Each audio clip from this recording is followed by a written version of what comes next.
Hello guys, today I am coming with the second part of that BEL answer key.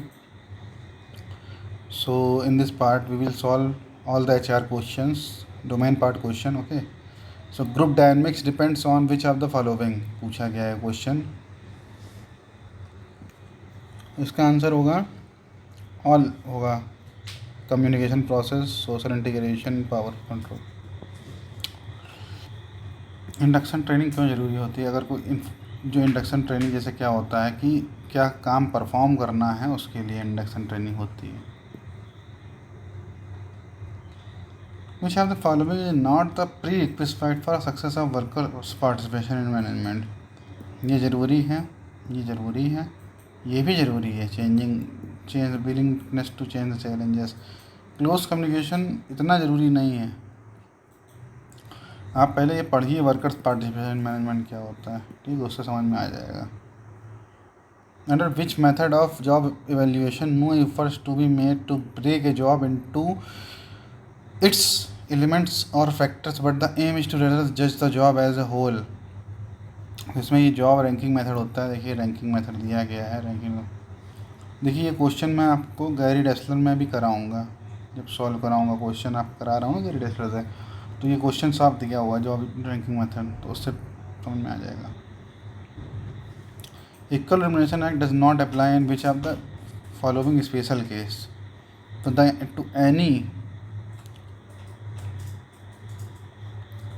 To any special treatment according women को नहीं, इसमें equal की बात की गई है, स्पेशल ट्रीटमेंट नहीं है. Two cases affect the retirement condition of women employment, special treatment की बात नहीं की गई है. Describe the relationship between the unemployment and inflation. Phillips curve होता है हुआ है. पेमेंट ऑफ ग्रेच्युटी एक्ट में 5 साल की कंटिन्यूस सर्विस बहुत ज़रूरी है. इसके बाद पूछा गया है the formation of AITUC led to establishment of All India Railway Federation. AIRF बना था 1922 में. ये बना था 1919 में बना था शायद, 1920 में शायद था. ये देख लीजिएगा.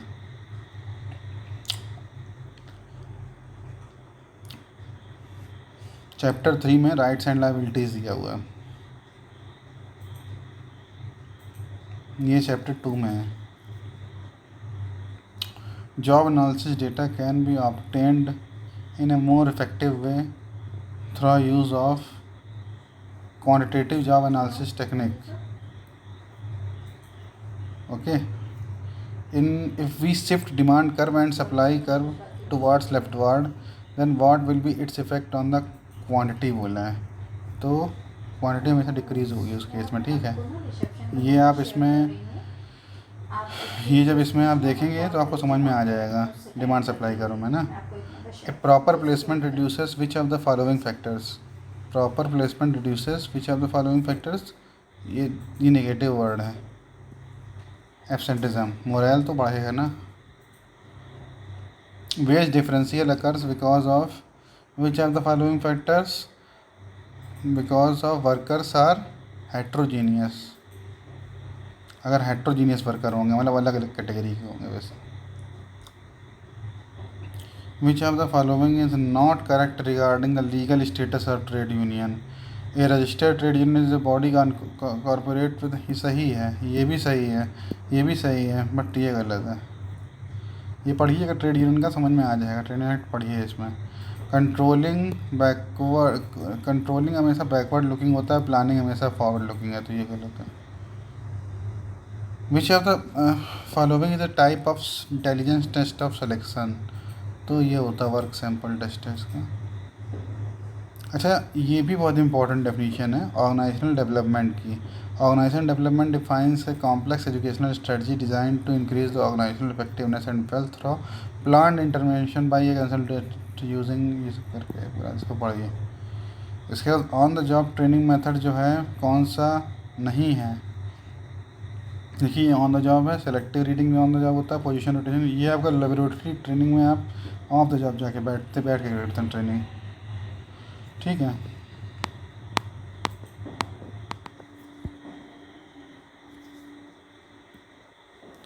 विच of the following is the technique of job analysis data, तो सारी होती हैं। ग्रुप इंटरव्यू मेथड है, टेक्निकल एक्सपर्ट मेथड है, डायरी मेथड है, ठीक है।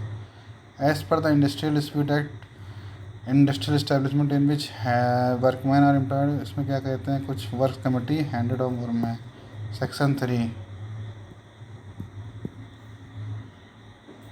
As per the labour welfare fund of the government of India which of the following is, तो लेबर इसमें क्या, in aid for the sports ground, it is applicable for mine worker, जो होता है labour welfare fund mine worker है लिखा हुआ है। It is admissible only for the provision of sports ground where connection of worker is not less than 50, ऐसा नहीं है, करेक्ट यही है सिर्फ इसमें, ठीक है। लेबर वेलफेयर फंड आप पढ़ सकते हैं। Which of the following is a recommendation of NLC 1969 to minimise union rivalry, तो ये दोनों होते हैं, इसमें दोनों हैं, ये आपको पढ़ना पड़ेगा। एक 1969 में आया था, एक 2002 में आया था, सेकंड वाला, दोनों को पढ़ लीजिएगा। पेमेंट ऑफ वेज एक्ट में जहाँ 1000 से कम वर्कर होते हैं वहाँ 7th डे में, जहाँ इक्वल और ग्रेटर दैन 1000 है वहाँ 10th डे में, ठीक है, पढ़ लीजिएगा इसको। अप्रेंटिसशिप एक्ट में apprenticeship adviser shall register the contract of apprenticeship within 30 days है, ठीक है। Which of the following is correct regarding demand and supply of labour, demand for labour comes from the households, ऐसा नहीं होता है, बहुत सारी चीज़ें होती हैं। Films are supplier of labour, बहुत सारी जगह से लेबर आता है, ऐसा नहीं सिर्फ ओनली फर्म्स आती हैं, तो ये गलत है। और अनएम्प्लॉयमेंट बहुत अच्छा चैप्टर है, इसको ज़रूर पढ़ के जाइएगा, 2-3 क्वेश्चन इससे पूछे जाएंगे। Which of the following unemployments occur where there is any change in customers demand and technology, जहाँ डिमांड एंड टेक्नोलॉजी आ जाती है वहाँ स्ट्रक्चरल अनएम्प्लॉयमेंट आ जाता है। Which method of training stimulates trainees to creative thinking, तो ये आपका ब्रेन स्टॉर्मिंग होता है। Which of the following statements is correct regarding the trade union in India, trade union are voluntary organisation of workers as well as employer, तो ये भी सही है। Trade unions have made headway to do rapid industrial development, ये भी सही है, ठीक है। तो अब ये 50 क्वेश्चन हो गए हैं मेरे ख्याल से, इसमें से अभी कितने क्वेश्चन बचे हैं इसमें देख लेते हैं। 50 क्वेश्चन और बचे हैं, तो इसको हम लोग नेक्स्ट वीडियो में कर लेंगे ना।